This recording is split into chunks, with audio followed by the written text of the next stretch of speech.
नमस्कार दोस्तों, कैसे हैं आप सभी। आज की कहानी का शीर्षक है शुद्धिकरण। रसोई से आ रही आवाज़ से नींद टूटी। अभी 6 ही बजे थे। पता नहीं मौसी को भी इतनी सुबह रसोई में क्या काम रहता है। मनीषा अभी उठने के मूड में नहीं थी, लेकिन वह जानती थी कि अभी मौसी आवाज़ें देने लगेंगी, इसलिए खींचते हुए उसे उठना ही पड़ा। मनीषा और अनुज की शादी को 3 साल हो गए थे। मनीषा माँ बनने वाली थी। उसे 7वां महीना चल रहा था, इसलिए उसकी देखभाल के लिए अनुज ने मौसी को विशेष आग्रह से अपने घर बुलाया था। मनीषा की माँ लंदन में छोटे बेटे के पास रह रही थी और उसके परिवार में ऐसा कोई नहीं था जो ऐसे समय में उसकी देखभाल करता। अनुज की माँ का देहांत 10 साल की उम्र में ही हो गया था। पिता ने दूसरी शादी नहीं की, लेकिन स्वयं को काम में उलझा लिया था। अनुज को तकलीफ न हो, इसलिए उसे अपनी साली अलका के पास भेज दिया। मौसी व मौसा के स्नेह और उनके बच्चे सुधा व वैभव के साथ खेलते हुए अनुज अपने सारे दुख भूल चुका था।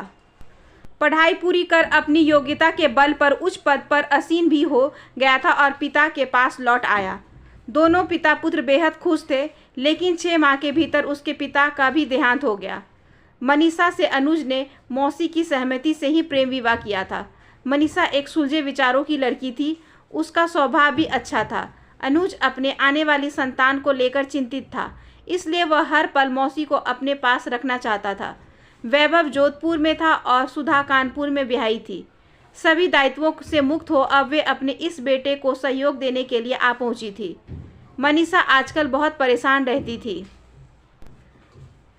कुछ दिनों से दोपहर के समय जब वो सोती तो रसोई से देसी घी और मेवे की खुशबू आती, लेकिन शाम को रसोई में किसी भी चीज़ का नामो निशान न रहता। वह संकोचवश मौसी से कुछ पूछ भी नहीं पाती थी। कभी कभी दोपहर को मौसी बाजार जाती, वो क्या लाती, कहाँ रखती, न आज तक उन्होंने बताया, न मनीषा ने पूछा। लेकिन वह जानती थी कि कुछ गड़बड़ जरूर चल रहा है। एक दिन अनुज के सामने वो मौसी से तपाक पूछ बैठी, आज दोपहर में आपने क्या खरीदारी की। मौसी ने जवाब दिया, सुधा के बच्चों के लिए कुछ सामान लेना था, वो लेने गई थी। और इस तरह उन्होंने बात को टाल दिया। उसी दिन से मनीषा उनसे चिढ़ने लगी थी।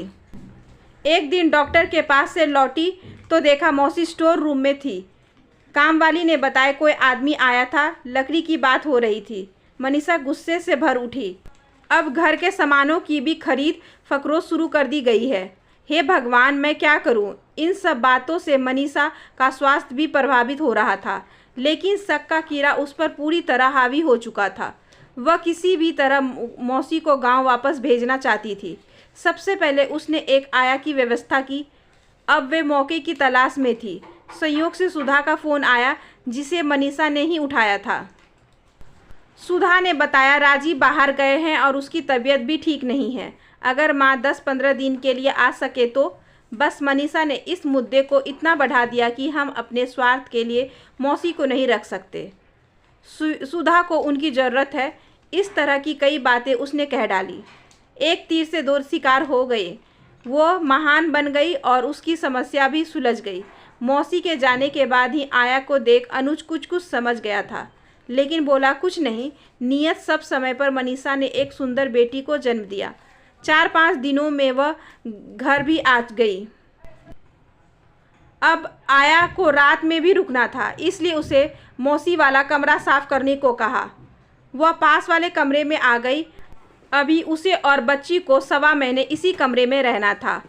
उसके पश्चात दोनों की शुद्धि पूजा तथा बेटी का नामकरण होना था। ये सारे नियम मौसी समझा कर गई थी, इसलिए अनुज ने वैसे ही व्यवस्था की थी। मनीषा लेटने जा रही थी कि अनुज ने उसे एक लिफाफा दिया और कहा, मौसी ने दिया था, कहा था जिस दिन तुम घर आ जाओ उसी दिन तुम्हें दूं।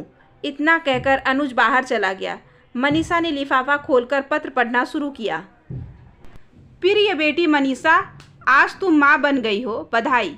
मुझे पोता हुआ है या पोती, जो भी है उसे ढेरों आशीष। बेटी मुझे माफ़ करना, मैं तुम्हारे साथ नहीं रह पाई। मैं तो शुद्धि पूजा के बाद ही जाना चाहती थी, लेकिन सुधा के लिए पहले ही जाना पड़ रहा है। मेरे कमरे में तुम्हें वो सारी चीज़ें मिल जाएंगी जिसकी तुम्हें ज़रूरत है। बेटा, ये सारी चीज़ें तुमसे छुपा कर रखनी पड़ी, कहते हैं जन्म से पहले कुछ खरीदारी नहीं करनी चाहिए, इसलिए मैंने सुधा के बच्चे के नाम से ही ये सारी चीज़ें जुटा ली थी। तुम्हारे लिए लड्डू बनाकर रखे हैं। डॉक्टर ने गरिष्ठ खाने से मना किया था, इसलिए चखा भी नहीं पाई। हाँ, पूजा वाले दिन के लिए बच्चे का पालना उसके दादाजी की आराम कुर्सी की लकड़ी से बनवाकर रख दिया है।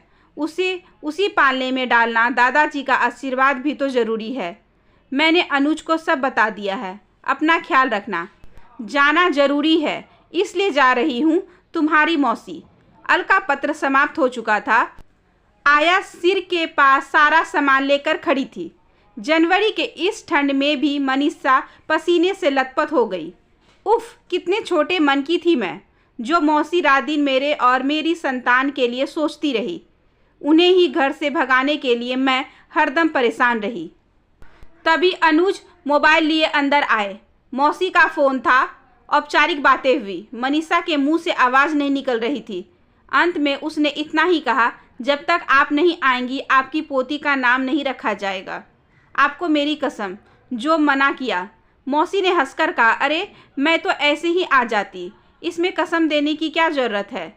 अनुज को आश्चर्य में छोड़ मनीषा सोच रही थी, तन से और नियम से तो मैं 1.25 महीने बाद शुद्ध होंगी, लेकिन उसकी आत्मा की शुद्धिकरण आज ही हो गया है।